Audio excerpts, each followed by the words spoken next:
जांजगीर चांपा में राज्य के राजस्व आपदा प्रबंधन मंत्री और जिले के प्रभारी मंत्री जयसिंह अग्रवाल ने जिले में विभागीय कार्यों की प्रगति पर अपना संतोष जाहिर करते हुए कहा कि ऐसे विभाग जिनके कार्य लंबित हैं वो अपने कार्य में तेजी लाएं और नियत समय सीमा में अपना लक्ष्य हासिल करें। जिला स्तरीय अधिकारियों की समीक्षा बैठक में भू अर्जन के लंबित प्रकरणों की जानकारी लेते हुए प्रभारी मंत्री ने कहा कि ऐसे प्रकरण जिनमें भूस्वामी मुआवजे के लिए पात्र हैं उन्हें मुआवजे का शीघ्र भुगतान किया जाए। लोक निर्माण विभाग के कार्यों की समीक्षा करते हुए प्रभारी मंत्री ने सक्ती बरपाली बासिनपाट कोरबा मार्ग में बरपाली बासिनपाट के बीच भूमि का लेवल ऊपर कर सड़क निर्माण कार्य करने का निर्देश दिया। प्रभारी मंत्री ने कहा कि कोरोना काल में विकास कार्यों की गति धीमी हो गई थी, लेकिन जिले के विभागीय अधिकारियों द्वारा मेहनत कर कार्य में उत्साहजनक प्रगति लाई गई। उन्होंने चांपा बर्रा में और जांजगीर चांपा के खोसका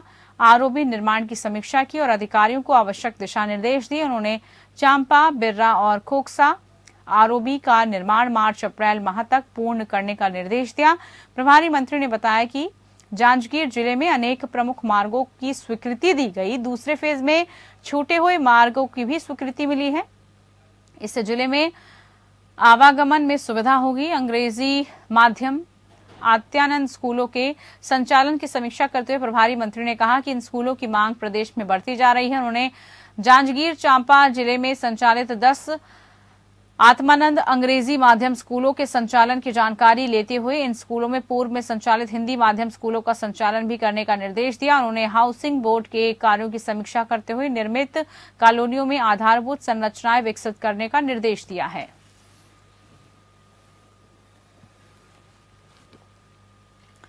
इधर प्रदेश कांग्रेस संचार विभाग अध्यक्ष सुशील आनंद शुक्ला ने कहा कि नगरीय निकाय चुनाव में भाजपा की दुर्दशा के लिए रमन अजय की धमकी भी जिम्मेदार है। जनता ने रमन सिंह और अजय चंद्राकर के दम्भ को नकार दिया। पूरे चुनाव प्रचार के दौरान भाजपा नेता सिर्फ सामाजिक समरसता बिगाड़ने का काम कर रहे थे। रमन सिंह कलेक्टर एसपी को धमकाकर परिणाम भुगतने की चेतावनी दे रहे थे। अजय चंद्राकर लोगों को जिंदा बचकर नहीं जाने देने की धमकी दे रहे थे। उन्होंने कहा कि बिरगांव में भाजपा की जीत के बड़े दावे करने वाले अजय चंद्राकर बिरगांव का नैतिक जिम्मेदारी स्वीकार कर अपने पद से इस्तीफा कब देंगे। भाजपा के बड़े नेताओं के बिगड़े बोल को प्रदेश की जनता ने पसंद नहीं किया। सभा से अधिकारियों को धमकाने वाले भाजपा नेता रमन सिंह अपने निर्वाचन क्षेत्र राजनांद गांव का वार्ड नहीं बचा पाए। अजय शुक्ला ने कहा कि चुनाव परिणाम में भाजपा की बुरी तरह पराजय के बाद नितिन नवीन वैष्णोदेव सहाय हार की नैतिक जिम्मेदारी स्वीकार कर अपने पदों से इस्तीफा कब देंगे।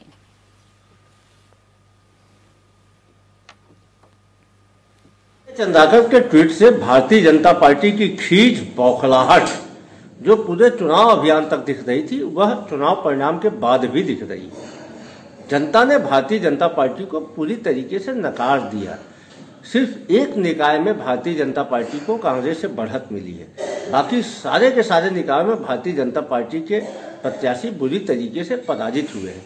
भारतीय जनता पार्टी को अजय चंद्राकर को जनादेश का सम्मान करना चाहिए, न कि जनादेश के अपमान के लिए मीन मेक करना चाहिए।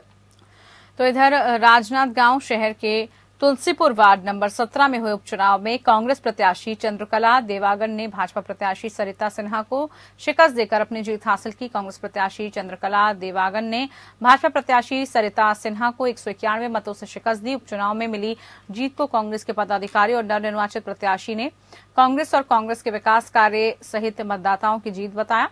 तुलसीपुर वार्ड में कांग्रेस की जीत के बाद बाजे गाजे के साथ रैली निकाली गई और विजय प्रत्याशी और कांग्रेस के पदाधिकारियों ने कांग्रेस के पक्ष में मतदान करने के लिए जनता का आभार व्यक्त किया।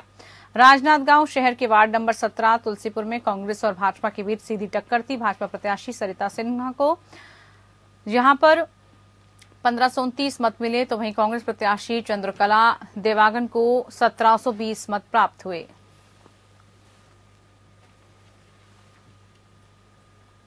मैं बहुत बहुत धन्यवाद देता हूँ, कोटि कोटि प्रणाम करता हूँ वार्ड नंबर 17 तुलसीपुर के निवासियों को, सम्मानित नागरिकों को, जिन्होंने 42 साल बाद ये सीट हमारे हाथ में आई है, जीत हुई है, जिन्होंने हम पर विश्वास व्यक्त किया, हमारे बातों को उन्होंने समझा और हम पर बहुत बहुत भरोसा किया। इसके लिए मैं उनको बहुत बहुत धन्यवाद देता हूँ। इधर राज्य महिला आयोग की अध्यक्ष डॉक्टर किरणमयी नायक और सदस्य अर्चना उपाध्याय की उपस्थिति में जिला पंचायत दुर्ग के सभा कक्ष में महिलाओं से संबंधित शिकायतों के निराकरण के लिए सुनवाई की गई। एक प्रकरण में आवेदिका ने अपने पति के अलावा सास ससुर और एक सौतन के खिलाफ शिकायत की थी। आयोग की सुनवाई के दौरान पता चला कि अनावेदक ने आवेदिका से विवाह के पूर्व एक अन्य लड़की से संबंध रखा था और लड़की की मांग पर सिंदूर भरकर रखता था। फिर सास ससुर के समझाने पर महिला से संबंध तोड़कर रहा, लेकिन शादी के बाद भी संबंध बनाने जारी रखे। युवती और शख्स के बीच दोस्ती फेसबुक पर हुई थी। सुनवाई के दौरान महिला को रायपुर के नारी निकेतन भेजा गया। एक अन्य प्रकरण में आवेदिका ने बताया कि उसने एक युवक से आर्य समाज में शादी की थी, जिसके बाद अपने अपने घर में वो रह रहे थे।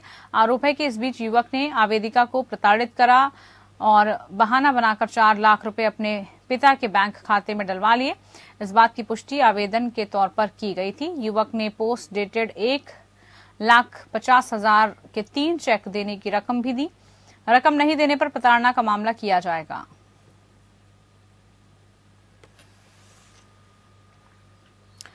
दक्षिण बस्तर के दंतेवाड़ा जिले में 2 दिवसीय एकलव्य आदर्श आवासीय विद्यालयों की संभाग स्तरीय खेलकूद, सांस्कृतिक और बौद्धिक प्रतियोगिता का शुभारंभ एकलव्य खेल परिसर में दंतेवाड़ा विधायक देवती महेंद्र कर्मा ने किया।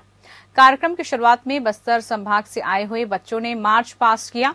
देवती महेंद्र कर्मा बस्तर संभाग के सभी जिले से आए हुए खिलाड़ियों से रूबरू हुए। उन्होंने विद्यार्थियों को शुभकामनाएं और बधाई दी। विधायक देवती कर्मा ने बताया कि आदिवासी बाहुल्य क्षेत्र में रहने वाले बच्चे खेल की हर विधा में आगे बढ़ रहे हैं। हार हो या जीत हो, हमेशा प्रयास करके आगे बढ़ते हैं, अपने माता पिता का नाम रोशन कर रहे हैं। सहायक आयुक्त डॉक्टर आनंद सिंह ने कहा कि खेल से स्वास्थ्य में भी सुधार होता है। अब बस्तर संभाग के सभी जिलों में अधिक संख्या में बच्चे खेलों में हिस्सा ले रहे हैं। संभाग स्तरीय इस प्रतियोगिता में विभिन्न विधाओं जैसे एथलेटिक्स, बैडमिंटन, बॉक्सिंग, कुश्ती, taekwondo, karate, kabaddi, kho kho, volleyball, तीरंदाजी, हैंडबॉल, टेबल टेनिस, सांस्कृतिक बौद्धिक प्रतियोगिता के अंतर्गत भाषण, निबंध प्रतियोगिता, वाद विवाद, प्रश्न मंच, चित्रकला इत्यादि में बालक बालिकाएं अपनी प्रतिभा का प्रदर्शन करेंगे। ये जो एकलव्य विद्यालय है, अभी तो पहले शुरुआत में तो कटे किलाड़ में हमारे यहाँ खुला था दंतेवाड़ा में, इसके बाद नारायणपुर में, छेरीबेड़ा में है और जगदलपुर में, करपौंड में, इस तरह से कांकेर में। पर धीरे धीरे सरकार को लगा कि ये काफ़ी अच्छा विद्यालय है और इसकी शिक्षा उच्च क्वालिटी की है, उच्च स्तरीय है। तो अभी हमारे 7 जिलों में विभिन्न क्षेत्रों में खोले गए। हमारे तो 4 ब्लॉक में अभी खुला है आवासीय विद्यालय है ये। और इस विद्यालय का उद्देश्य है कि पढ़ाई के साथ साथ खेलकूद, सांस्कृतिक कार्यक्रमों में, बौद्धिक कार्यक्रमों में, कॉम्पिटिटिव एग्जाम में, प्रतियोगी परीक्षाओं में बच्चे